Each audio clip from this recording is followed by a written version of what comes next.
શ્યામ સુખધામ જહાં નામ ઇનકે. જ્યાં યમુનાજીનું નામ હોય ત્યાં કેવલ શ્યામ નથી હોતા, પણ શ્યામનું સમગ્ર સુખધામ હોય છે. વિશેષતા એ છે કે યમુનાજીના ગુણ શ્રવણ કરવા પ્રભુને અતિ પ્રિય છે, અને પ્રભુ તો દોડતા આવે છે, પણ યમુનાજીના નામનો મહિમા એ છે કે કેવલ પ્રભુ નથી આવતા, પણ પ્રભુના સમગ્ર લીલા પરિકર પણ લઈને આવે છે. સમગ્ર સુખધામ એટલે કે જ્યાં યમુનાજીનું નામ હોય ત્યાં સમગ્ર બ્રજમંડલ પધારે છે.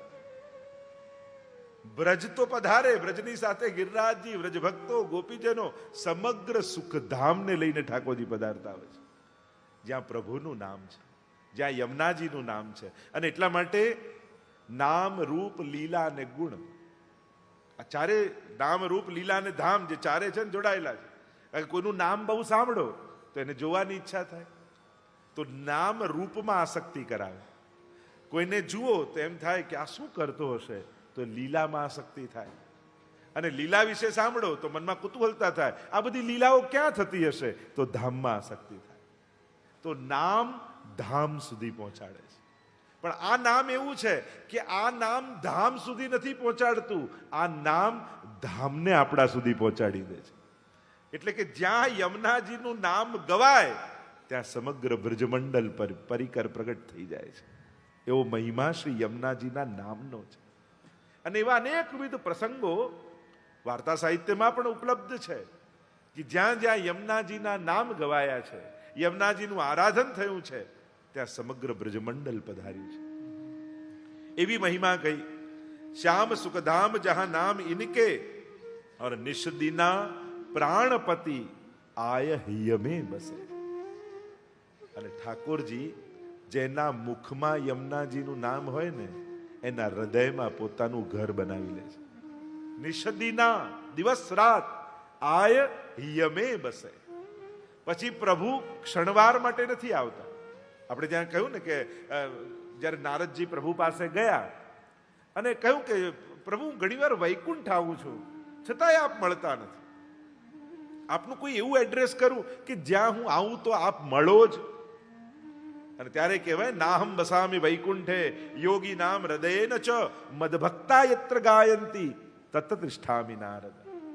કાયમ તો હું વૈકુંઠમાં નથી હોતો, કાયમ માટે યોગીઓના હૃદયમાં નથી હોતો, પણ મારા ભક્તો જ્યારે ભેગા મળીને જ્યાં મારા ગુણગાન કરતા હોય ત્યાં હું ચોક્કસ હોઉં છું. અને જ્યાં ભગવદીઓ ભેગા મળી યમુનાજીના નામને પોકારતા હોય ત્યાં ઠાકોરજીનો અખંડ વાસ હોય છે. આ નિશ્ચિત છે. જેના ઘરમાં રોજ યમુનાષ્ટક બોલાય છે એના ઘરમાં સાક્ષાત સ્વરૂપ રૂપે ઠાકોરજી જ બિરાજે છે. તમે જે સેવ્ય સ્વરૂપ તમારા ઘરે બિરાજે છે એને સાધારણ ન માનતા. જો આપણે ત્યાં મૂર્તિને ભગવાન તરીકે નથી માનતા, ભગવાનને મૂર્તિ રૂપે માનીએ છીએ. આ બંનેમાં ફરક છે. આપણે મૂર્તિને નથી પૂજતા, પૂજીએ છીએ ઠાકોર. મૂર્તિમાં ક્યારે તાકાત નથી હોતી કે એ ઈશ્વર બની શકે, પણ ઈશ્વરમાં તાકાત છે કે મૂર્તિ રૂપે ઘરે બિરાજી શકે છે.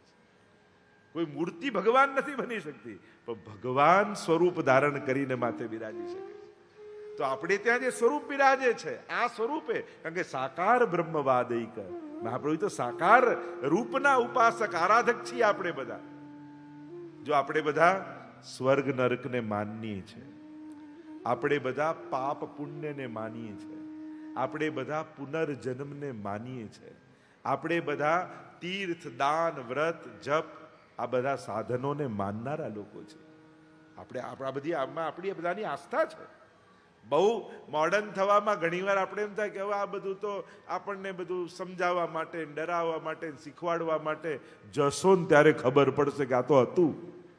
ઘણીવાર એમ થાય જ્યારે નરકમાં ગતિ થાય ત્યારે સમજાય કે અરે આ તો હતું.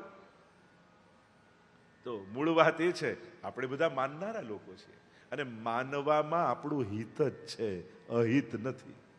જે વસ્તુ આપણને પાપ કરતા ડરાવે ને એમાં આપણું કલ્યાણ જ છે.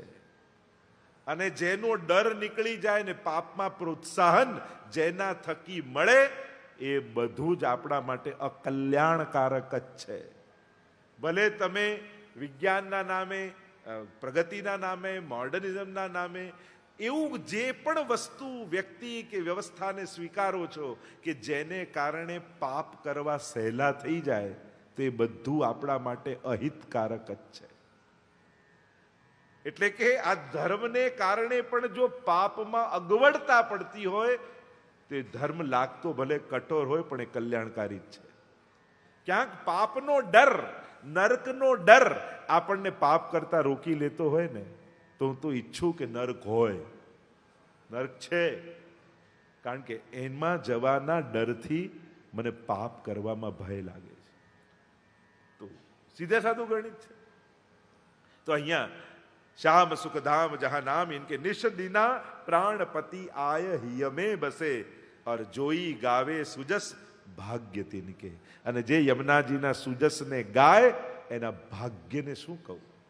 પરમ સૌભાગ્ય હોય. કારણ કે આ ભાગ્ય જેનાથી ભગવત નામ લેવાય, એ ભાગ્ય જેનાથી ભગવત સેવા મળે, એ ભાગ્ય કર્મોથી નિર્મિત થતું ભાગ્ય નથી હોતું. હું ભાગ્ય બે પ્રકારનું માનું છું. એક કર્મો દ્વારા પ્રાપ્ત થયેલું, અને બીજું કૃપા દ્વારા પ્રાપ્ત થયેલું. શાસ્ત્રોમાં બતાવો ને કયું એવું કર્મ જેનાથી ભગવત સેવા મળે. કોઈ કર્મના ચોપડાઓમાં તમને એવું કોઈ કર્મ નહીં મળે. કર્મના તો સાધારણ એક જ ફળ છે, પુણ્ય.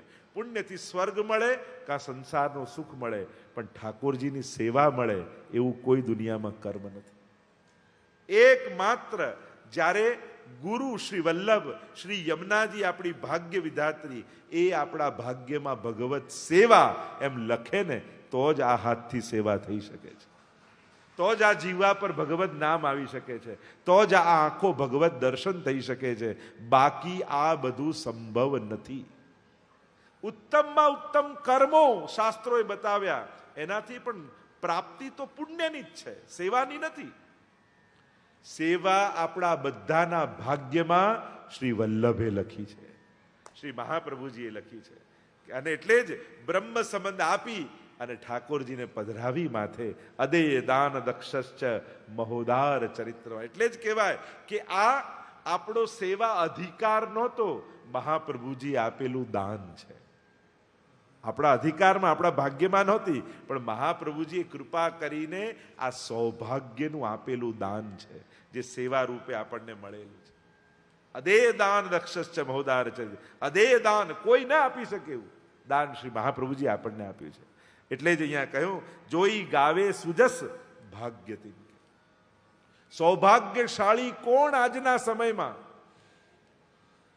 જો મારી રીતે થોડા આજના પ્રેક્ટિકલ વાતોને જો કરું, તો જેના ઘરમાં કદાચ ભલે લૌકિક અવ્યવસ્થા હોય યા લૌકિક વ્યવસ્થા અવ્યવસ્થા જે પણ હોય, પણ જેના ઘરે ઠાકોરજી બિરાજે છે એ ભાગ્યશાળી છે. જેને દિવસની શરૂઆત જેની પ્રભુના નામથી થાય છે એ ભાગ્યશાળી છે. જેને જીતા જીવંત મા બાપની સેવા મળી છે ને એ ભાગ્યશાળી છે. જેના ઘરમાં એક દીકરી હોય એ ભાગ્યશાળી છે. જેના મુખમાં શ્રી યમુનાજીનું નામ આવતું હોય રોજ એ ભાગ્યશાળી છે. જેને રોજ જય શ્રી કૃષ્ણ કરવા માટે રોજ એક વૈષ્ણવ સામે મળતો હોય તો એ ભાગ્યશાળી છે. અને લંડન માટે કહું, જેને દર અઠવાડિયે શ્રીનાથ ધામ જવા મળતું હોય એ તો મૂળ વાત ભગવત ધામનો જેને આશ્રય કમથી કમ અઠવાડિયામાં એક વખત. આપણા તીર્થો છે, હવેલી કોઈ સાધારણ સ્થાન નથી, એ તીર્થ છે. અને તીર્થના પગથિયે બેસીને આવો ને તોય તમને રાજસુ અને અશ્વમેઘ યજ્ઞના ફળ મળી જાય છે. એવું મહાત્મ્ય ભગવત ધામના પગથિયાનું છે. ઠાકોરજીની કૃપાના અધિકારી જીવ થઈ જાય છે, આપણા સમસ્ત પાપો નિર્મૂલ થઈ જાય. દર્શનની વાત તો આગળની દૂરની છે, એના પગથિયે ખાલી માથું અડાડીને આવી જાઓ ને તો એ સકલ પાપોનો નિસ્તાર થઈ જાય. એવી મહિમા. તો મારી દ્રષ્ટિએ રોજબરોજના જીવનને જોઈએ તો આટલા લોકો ભાગ્યશાળી કહેવાય. તો જોઈ ગાવે સુજસ, અહીંયા બેસેલો દરેક વ્યક્તિ આ સિદ્ધાંત પ્રમાણે ભાગ્યશાળી છે, કારણ કે અત્યારે તમારા મુખમાં શ્રી યમુનાજીનું નામ છે. કારણ કે હું નથી કહેતો, હરિરાયજી કહી રહ્યા છે, જોઈ ગાવે સુજસ ભાગ્ય તિનકે.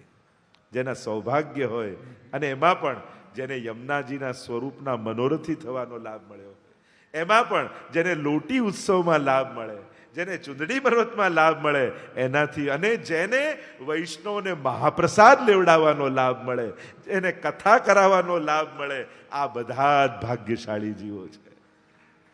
કારણ કે હરિરાયજીની વાણી છે. હરિરાયજી કહે જોઈ ગાવે સુજસ ભાગ્ય. યમુનાજીના ગુણગાન ગાવ એની તો મહત્તા છે, પણ એ ગવડાવવામાં નિમિત્ત બનો ને એ તો સૌભાગ્યશાળી છે. જ્યારે આ બધા મનોરથી થઈ અને આ બધું સમાયોજન થયું તો તમારા નિમિત્તે કેટલાના મુખમાં યમુનાજીનું નામ ગયું. તો આ યમુના પાન કરાયાનું પુણ્ય જ છે. જલ હોય તો મુખથી અને નામ હોય તો કર્ણથી, પણ તમે યમુના પાન કરાયા છે, આનું પુણ્ય દરેક મનોરથીને પ્રાપ્ત થશે. આ સૌભાગ્યની વાત છે. આ હરિરાયજીની વાણી છે. જોઈ ગાવે સુજસ भाग्य तिनके और ये ही जग में सार कहत बारंबार सबन के आधार धन निर्धनन के. ये ही जग में सार. તમારા સંસારમાં તમે જે કાંઈ પણ કર્મો કર્યા, અને તમે 60 વર્ષના થયા, 70 ના થયા, 80 ના થયા, 90 ના થયા, જો તમને કોઈ પૂછે તમારા જીવનનો સાર શું નીકળ્યો, તમે કહેશો કાંઈ સાર નથી આ સંસારમાં. છેલ્લે આપણે તો આ નિસાદાર નાખીએ ને. અનુભવી લોકોને પૂછો કે આ સંસારનો સાર શું, તો એક જ વાત, કાંઈ સાર નથી. આ કરી કરીને લોકો માટે ખપી ગયા, તોય કોઈ કાંઈ કહેતું નથી, તોય લોકોના નિંદા ને લોકોના આજ બધું સાંભળવાનું, ટીકા ટિપ્પણીઓ જ સાંભળવાનું, કાંઈ કોઈના માટે કરવાનું કાંઈ સાર. લોકો એમ કે ને, કારણ કે બધાએ અનુભવ્યું છે. સંસાર માટે ઘસાઈ ઘસાઈને ખપાઈ જશો ને તોય કોઈ બે સારા શબ્દો કહેવા આવવાનું નથી, કોઈ સાર નહીં. પણ ઠાકોરજી માટે રંચક સેવા કરી દેશો ને તોય ઠાકોરજી જીવનભર યાદ રાખશે અને કૃપાનું ફળ તમારા સુધી પહોંચાડશે. આ જ ફરક છે. માણસ અને ભગવાનમાં ફરક એટલો, માણસ સામેવાળામાં 1000 ગુણ હોય ને તો એકાદ અવગુણ ગોતી એની જોડે સંબંધ તોડવાની જ ફિરાકમાં ફરતો હોય. ક્યાંકથી તમે વિચાર્યું ના હોય, પેલો ખોટું લગાડીને બેઠો હોય. લો ને આટલા બધા મળ્યા પણ જય શ્રી કૃષ્ણ એ ન કીધું. જુઓ ને કેટલો અહંકાર. પણ પેલાને ભીડમાં ના દેખાયા તમે, એને કલ્પના ન હોય ને આ ખોટું લગાડીને બેઠા હોય. માણસનો સ્વભાવ 1000 ગુણોની વચ્ચે એક અવગુણ ગોતીને પણ સંબંધ તોડી દે. અને ભગવાનનો સ્વભાવ કયો, લાખો દુર્ગુણોની વચ્ચે પણ એક ગુણ ગોતી અને ઠાકોરજી તમારા પર કૃપા કરી દે છે, તમારી જોડે સંબંધ તોડી દે. પૂતનામાં 1000 અવગુણ, વિષપાન કરાવે, ઠાકોરજીએ કયો ગુણ ગોત્યો? અરે આણે તો માં જેવી ક્રિયા કરી અને એને માની ગતિ ભગવાને આપી દીધી. શિશુપાલે 100 ગાળો આપી, ભગવાને શું વિચાર કર્યો? તે 100 વાર મને યાદ કર્યો, લાવ તારો ઉદ્ધાર કરી દો. આ ભગવાનનો સ્વભાવ. 1000 અવગુણોની વચ્ચે પણ એક ગુણ ગોતી અને પ્રભુ કૃપા કરે, આ ઠાકોરજીનો સ્વભાવ. જીવ 1000 ગુણોમાં અવગુણ ગોતી લે છે, ભગવાન 1000 અવગુણોમાં એક ગુણ ગોતી લે છે. તો યમુનાજી કહે યહી જગ મેં સાર, એટલે આ જીવનનો સાર કઈ હોય. વ્યક્તિ તરીકે ભલે જન્મ લીધો, જાઓ ત્યારે વૈષ્ણવ તરીકે જજો.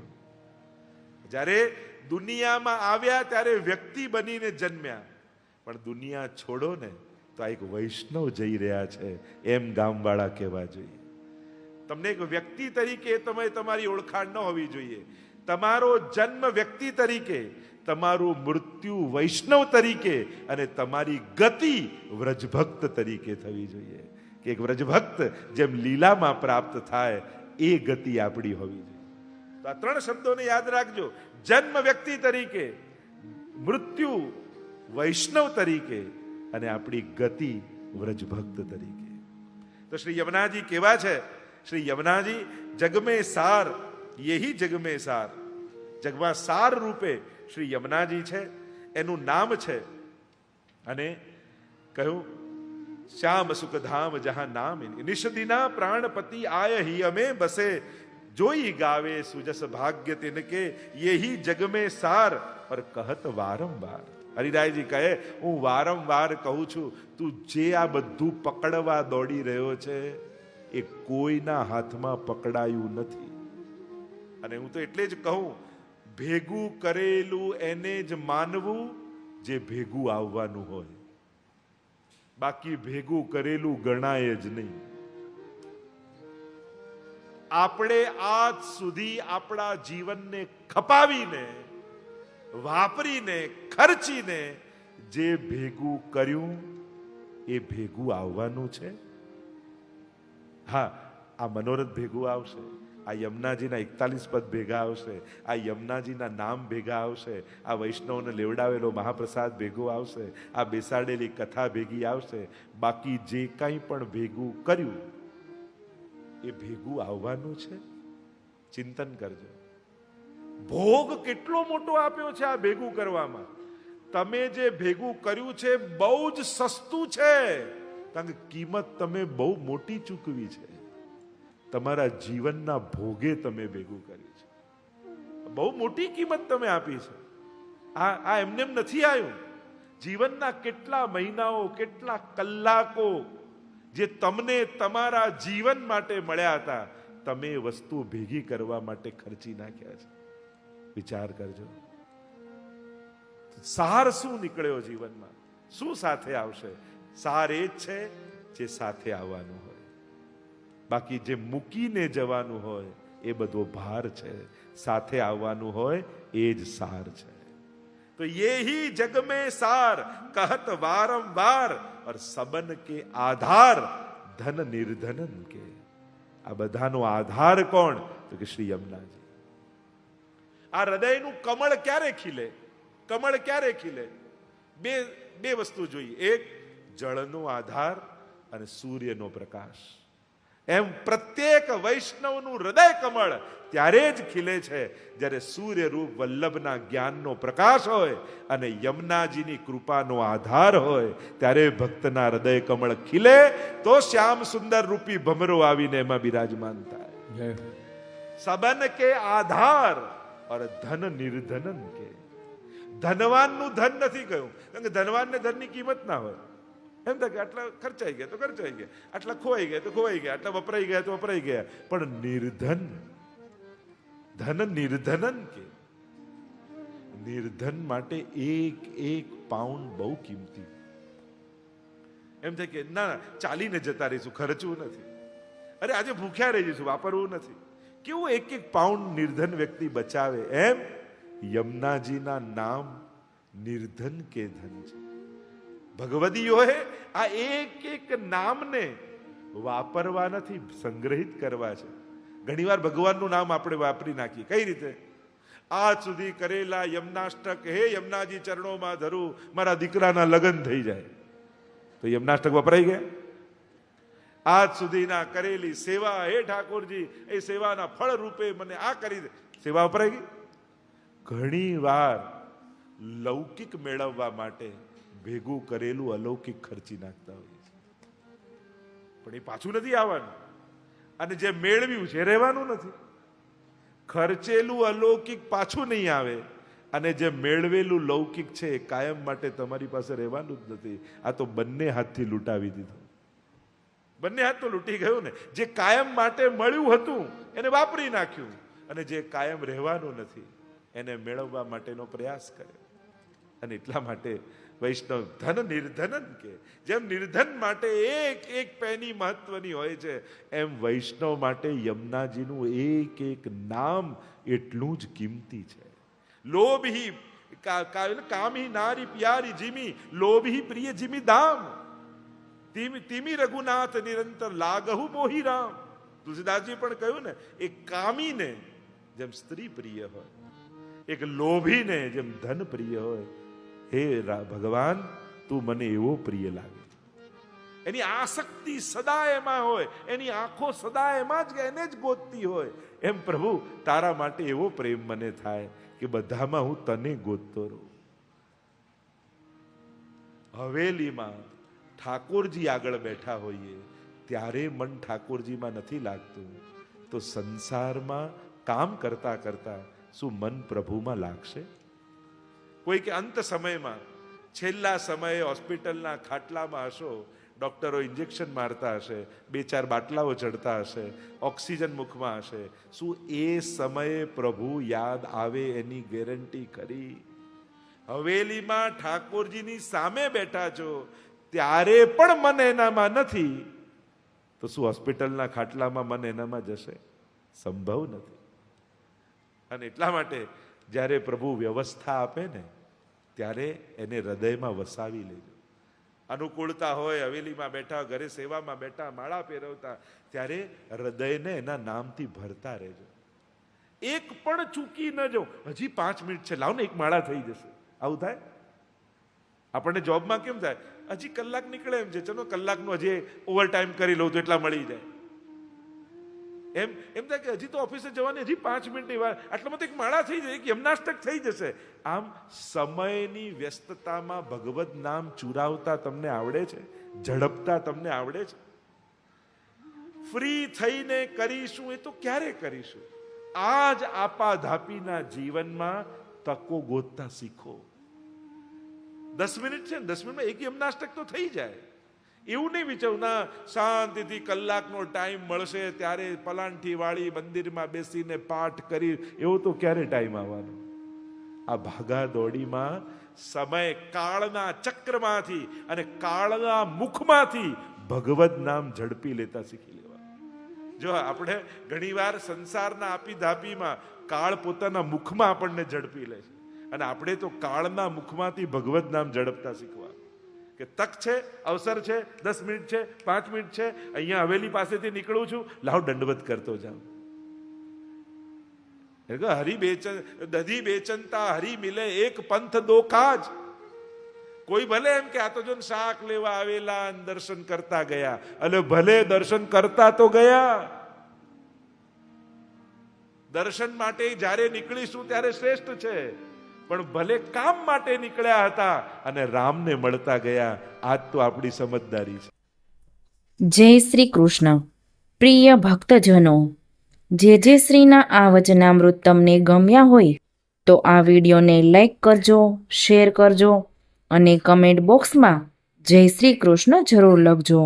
અને અમારી ચેનલ શ્રી વલ્લભ સત્સંગને સબસ્ક્રાઈબ કરવાનું ભૂલશો નહીં.